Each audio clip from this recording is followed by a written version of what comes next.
نحمده ونصلي ونسلم على رسوله الكريم اما بعد فاعوذ بالله من الشیطان الرجیم بسم اللہ الرحمن الرحیم۔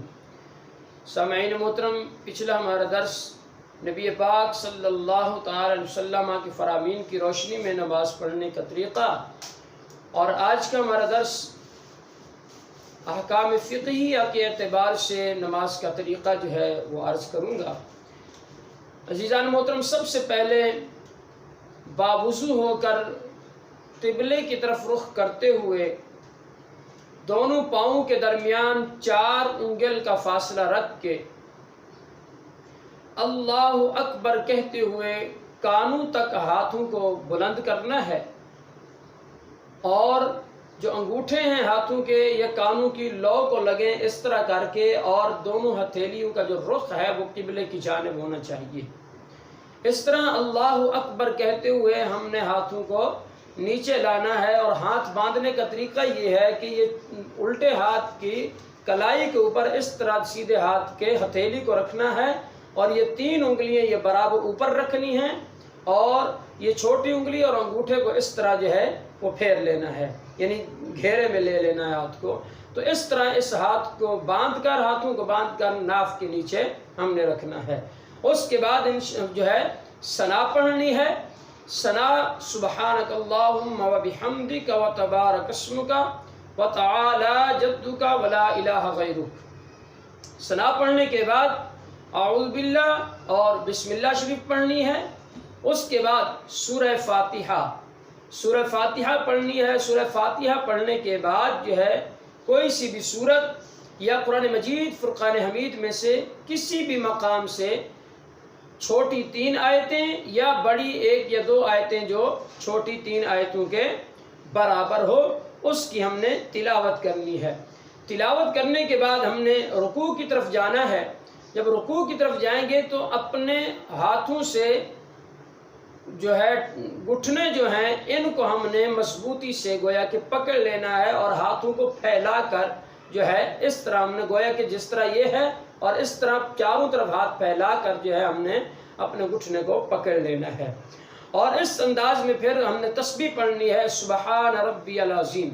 پیٹھ نہ تو زیادہ جھکی ہوئی ہونی چاہیے اور نہ ہی زیادہ اوپر اٹھی ہوئی، بلکہ پیٹھ بھی سیدھی ہونی چاہیے، اور اسی طرح سر جو ہے وہ پیٹھ کے برابر ہونا چاہیے حالت رکوع میں۔ پھر سبحان ربی العظیم تسبیح پڑھیں گے۔ اس کے بعد جو ہے سیدھے کھڑے ہوں گے، جب تو سمع اللہ لمن حمدہ کہتے ہوئے سیدھے کھڑے ہوں گے۔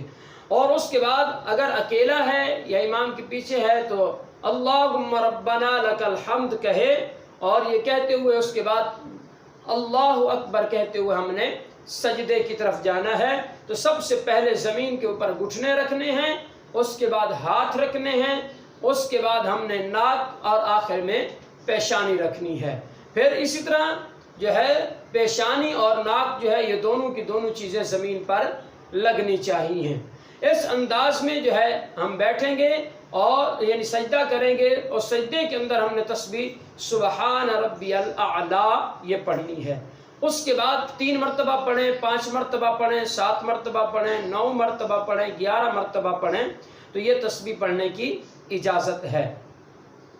اس کے بعد ہم نے سجدے سے سر اٹھانا ہے، اور پھر ہم نے بیٹھنا ہے وہ اسی طرح کہ جس طرح پچھلے درس کے اندر ہم نے بتایا کہ سرکار نے فرمایا کہ اطمینان کے ساتھ بیٹھنا ہے، اور اس کے بعد پھر ہم نے دوسرے سجدے کی طرف جانا ہے۔ جب ہم سجدے سے اٹھیں گے بیٹھیں گے تو اپنے دونوں ہاتھوں کو جو ہے اپنی رانوں کے اوپر ہم نے رکھنا ہے، اور اس طرح ہم نے دوسرا سجدہ کرنا ہے۔ اب دوسرا سجدہ کرنے کے بعد جو ہے ہم نے پھر اگر دوسری رکعت کی طرف جانا ہے تو ٹھیک ہے، دوسری رکعت کی طرف چلے جائیں۔ اگر 2 رکعتیں ہماری مکمل ہو چکی ہیں تو اب جو ہے وہ ہم بیٹھ جائیں گے اور اس میں التحیات پڑھیں گے۔ اگر ہم دوسری رکعت کی طرف جائیں گے تو کھڑے ہوتے ہی ہم نے بسم اللہ شریف پڑھنی ہے، اور اس کے بعد سورہ فاتحہ سے اپنی تلاوت کو شروع کرنا ہے۔ اور جب ہم التحیات میں بیٹھیں گے تو اس کے بیٹھنے کا طریقہ یہ ہے کہ اپنا سیدھا پاؤں ہم نے کھڑا رکھنا ہے، اور الٹا پاؤں نیچے بچھا کر اس کے اوپر بیٹھ جانا ہے، اور اس کے بعد ہم نے تشہد پڑھنی ہے، یعنی التحیات للہ والصلوات والطیبات السلام علیک ایھا النبی ورحمۃ اللہ وبرکاتہ، السلام علینا وعلی عباد اللہ الصالحین، اشہد ان لا الہ الا اللہ واشہد ان محمدا عبدہ ورسولہ۔ یہ ہم نے پڑھنا ہے۔ اور تشہد میں یاد رکھیے گا کہ کوئی لفظ چھوٹنا نہیں چاہیے، کوئی کمی بیشی نہیں ہونی چاہیے، اس لیے کہ تشہد کا پڑھنا واجب ہے۔ اگر کوئی کمی بیشی ہو گئی، کوئی لفظ چھوٹ گیا وغیرہ تو سجدہ سہو لازم آئے گا۔ اگر سجدہ سہو نہیں کریں گے تو نماز واجب الاعادہ یعنی دوبارہ پڑھنا لازم ہوگا۔ اب اس میں اشہد اللہ الہ، جب ہم اشہد اللہ پہ آئیں گے تو اپنی انگلی کو ہم نے سیدھے والی شہادت کی یہ جو انگلی ہے اس کو ہم نے اٹھانا ہے اللہ پر، لا پر ہم نے اس انگلی کو اٹھانا ہے، اور الا اللہ پر جب اللہ کہیں گے تو ہم نے اس انگلی کو جو ہے نیچے گرا دینا ہے۔ اور اس کے اٹھانے کا طریقہ یہ ہے کہ ہم نے بقیہ انگلیوں کو اور انگوٹھے کو اس طرح جو ہے وہ گول دائرہ بنا دینا ہے، اور اس اکیلی انگلی کو ہم نے کھڑا کرنا ہے، اشہد اللہ پر کھڑا کرنا ہے، اور اللہ پر ہم نے اس انگلی کو گرا دینا ہے۔ اور جب ہم قاعدہ وغیرہ کر لیں، اگر ہم 4 رکعت والی نماز ادا کر رہے ہیں تو پھر اشہد ان محمد عبدہ ورسولہ تک پڑھ کے ہم نے کھڑے ہو جانا ہے، اور اس کے بعد ہم نے فاتحہ پڑھنی ہے۔ یاد رکھیے گا سناس فقط جو ہے وہ پہلی رکعت میں پڑھی جائے گی، اس کے علاوہ نہیں پڑھی جائے گی۔ اب جو ہے جب ہم تیسری رکعت کے لیے کھڑے ہوتے ہیں تو ہم کھڑے ہو کر بسم اللہ شریف پڑھ کے سورہ فاتحہ سے اپنی جو ہے نماز کا اگلا معاملہ جو ہے وہ شروع کریں گے، اگلی رکعتیں شروع کریں گے۔ اور اسی طرح اگر بالفرض ہم 2 رکعت والی نماز پڑھ رہے ہیں تو 2 رکعت پڑھنے کے بعد اب ہم نے عبدہ و رسول کے بعد ہم نے درود پاک پڑھنا ہے۔ اگر 4 والی ہے تو 4 رکعت پڑھنے کے بعد آخر میں ہم نے عبدہ و رسول کے بعد جو ہے وہ درود پاک پڑھنا ہے، درود ابراہیمی، اللہم صلی علی محمد وعلی آل محمد کما صلیت علی ابراہیم وعلی آل ابراہیم انک حمید مجید، اللہم بارک علی محمد وعلی آل محمد کما بارکت علی ابراہیم وعلی آل ابراہیم انک حمید مجید۔ یہ درود پاک پڑھنا ہے۔ اس کے بعد ہم نے دعائے معصورہ پڑھنی ہے۔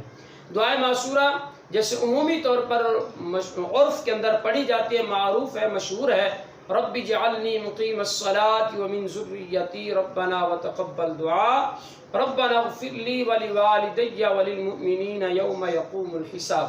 اگر بالفرض کسی کو یہ دعا یاد نہیں ہے تو پھر یہ دعا بھی پڑھ سکتے ہیں کہ اللہم اغفر لی ولوالدی ولمن توالد ولجمیع المؤمنین والمؤمنات والمسلمین والمسلمات الاحیاء منہم والاموات انک مجیب الدعوات برحمتک یا ارحم الراحمین۔ یہ دعا بھی پڑھ سکتے ہیں۔ اور اللہم انی ظلمت نفسی ظلما کثیرا فانہ لا یغفر الذنوب الا انت فاغفر لی مغفرۃ من عندک وارحمنی انک انت الغفور الرحیم۔ یہ دعا بھی پڑھ سکتے ہیں۔ اگر یہ بھی نہیں تو پھر اللہم ربنا آتنا فی الدنیا حسنۃ وفی الآخرۃ حسنۃ وقنا عذاب النار، اس کو بھی ہم پڑھ سکتے ہیں۔ لیکن یاد رکھیے گا یہاں پر جب دوسری دعائیں جتنی بھی پڑھیں گے تو یہاں پر اللہم ضرور پڑھیں گے، فرمایا اللہم کے بغیر نہیں پڑھنا۔ اور اس کے بعد جو ہے پھر دائیں طرف منہ کرتے ہوئے السلام علیکم ورحمۃ اللہ کہہ کر ہم نے نماز کو مکمل کرنا ہے۔ تو عزیزان محترم، امام ہے یا تنہا ہے مرد جو ہے اس کا طریقہ یہ ہے، لیکن مقتدی کے لیے کچھ چیزیں اس کے برعکس ہیں۔ وہ ان میں سے ایک یہ کہ وہ اگر امام کے پیچھے ہے تو فاتحہ بھی نہیں پڑھے گا اور سورت بھی نہیں پڑھے گا۔ اور اسی طرح عورت جو ہے، عورت کے کچھ معاملات اس کے مختلف ہیں کہ جب وہ ہاتھ باندھے گی عورت تو وہ ہاتھ اپنے ناف کے نیچے نہیں بلکہ اپنے سینے کے اوپر جو ہے نا وہ عورت ہاتھ باندھے گی۔ اور عورت کے ہاتھ باندھنے کا طریقہ یہ ہے کہ ہاتھ رکھ کر دوسرا ہاتھ اس کے اوپر رکھنا ہے۔ اور سجدے کی حالت میں بھی مرد کے لیے حکم یہ ہے کہ وہ اپنے معاملات کو، اپنے اعضاء کو پھیلا کر سجدہ کرے گا، اور عورت کے لیے یہ ہے کہ وہ سمٹ کر سجدہ کرے گی، وہ اپنے آپ کو سمیٹ کر جو ہے وہ سجدہ کرے گی۔ اور پھر نماز کے اندر کچھ وہ چیزیں ہیں جو کہ فرض ہیں، کچھ وہ ہیں جو واجب ہیں، کچھ وہ ہیں جو سنت ہیں، کچھ وہ ہیں جو مستحب ہیں۔ اللہ پاک کی بارگاہ سے ہم دعا کرتے ہیں کہ اللہ تبارک و تعالی ہم سب کو اپنی نمازوں کو صحیح طریقے سے ادا کرنے کی توفیق عطا فرمائے۔ آمین۔ وآخر دعوانا الحمدللہ رب العالمین۔